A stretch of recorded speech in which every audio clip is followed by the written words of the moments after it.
Assalamualaikum warahmatullahi wabarakatuh. Hai Ananda semua, apa kabar? Semoga Ananda tetap semangat dan terus bahagia ya. Berjumpa kembali kita dalam materi pembelajaran IPS. Tapi sebelum masuk kepada materi, jangan lupa untuk like dan subscribe akun ini ya. Karena like dan subscribe itu gratis. Terima kasih.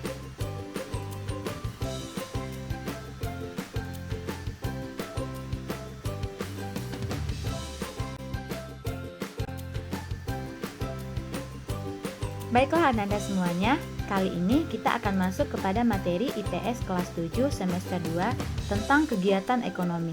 Penasaran kan seperti apa pembahasan materi kita kali ini? Yuk sama-sama kita simak.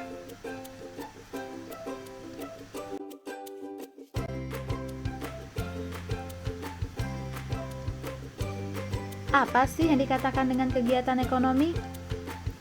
Kegiatan ekonomi adalah kegiatan yang dilakukan individu atau kelompok untuk memperoleh barang dan atau jasa guna memenuhi kebutuhan hidupnya dengan saling mempertukarkan atau menukarnya dengan mata uang.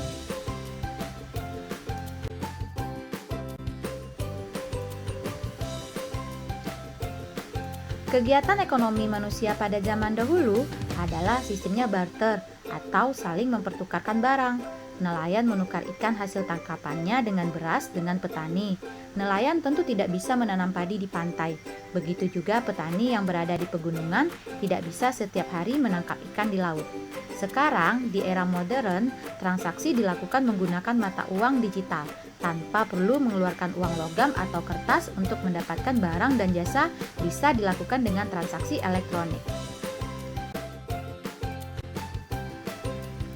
Kegiatan ekonomi terbagi atas 3 macam. Apa saja? Yuk sama-sama kita bahas. Yang pertama adalah kegiatan produksi. Yang kedua, kegiatan distribusi. Dan yang ketiga adalah kegiatan konsumsi.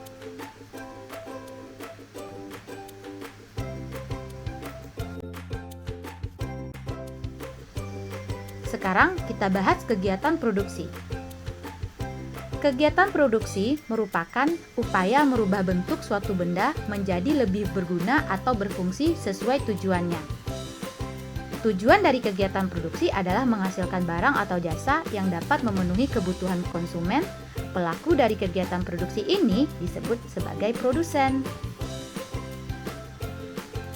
Contoh dari kegiatan produksi sangat banyak, di antaranya pabrik motor membuat motor. Selain itu, penjahit merubah kain menjadi pakaian siap pakai, pengrajin kayu menghasilkan meja, kursi, dan lemari. Contoh lain dari kegiatan produksi ini juga ada seperti pihak penerbit buku, mereka melakukan kegiatan produksi menambah nilai guna kertas dengan mencetak buku. Barang cetak sebagai buku yang berisi pengetahuan termasuk fungsi penambahan nilai guna kertas yang mulanya kosong dapat dimanfaatkan lebih luas jika dicetak dalam bentuk buku. Apa saja tujuan produksi? Yang pertama, produksi dapat memenuhi kebutuhan masyarakat akan kebutuhan barang dan jasa. Yang kedua, produksi dapat mengganti barang yang sudah habis atau rusak. Produksi juga dapat meningkatkan kemakmuran. Keempat, produksi memenuhi kebutuhan pasar internasional. Dan yang terakhir, produksi dapat mencari keuntungan.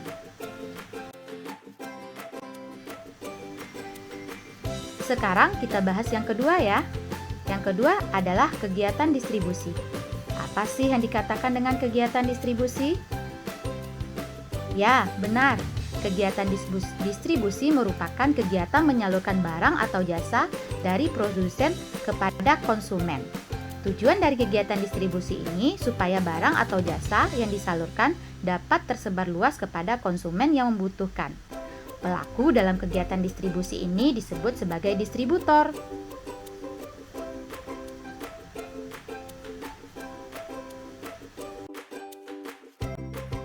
Dalam kegiatan distribusi ada yang namanya etika. Apa saja yang termasuk ke dalam etika kegiatan distribusi? Yuk, kita simak bersama-sama. Yang pertama, barang dan jasa harus berkualitas dan dibutuhkan oleh konsumen. Yang kedua, barang dan jasa harus jelas kegunaannya. Ketiga, harus menetapkan tanggal kadaluarsa bagi produk makanan. Dan yang keempat, memberi jaminan risiko bagi barang yang ditawarkan.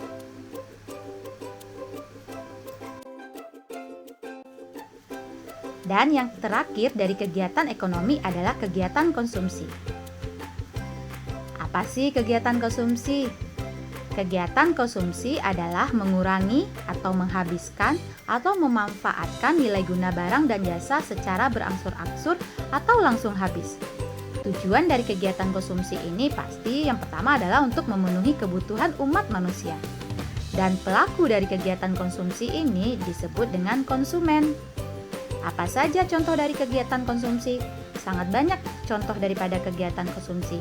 Di antaranya adalah kita makan makanan sehari-hari, menggunakan pakaian, menggunakan tempat tinggal, dan lain sebagainya. Apa saja sih yang termasuk ke dalam ciri kegiatan konsumsi? Ada 4 ciri kegiatan konsumsi. Yang pertama, dilakukan secara langsung dengan tujuan memuaskan keinginan atau memenuhi kebutuhan saat ini.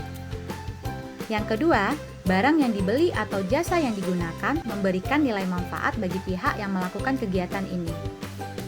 Yang ketiga, cepat atau lambat, nilai kegunaan barang dan jasa yang dikonsumsi akan berkurang atau malah habis. Yang keempat, barang dan jasa yang dikonsumsi selalu memiliki biaya transaksi dan harus dibayar melalui pembelian. Yeay, alhamdulillah, akhirnya kita sampai di akhir materi. Apakah Ananda semua sudah memahami materi tersebut? Oke, bagi yang sudah, good job untuk prestasinya. Dan bagi yang belum, jangan lupa melihat pedoman materi di dalam buku cetaknya dan juga sering bertanya kepada gurunya ya. Sampai jumpa di pertemuan berikutnya. Terima kasih.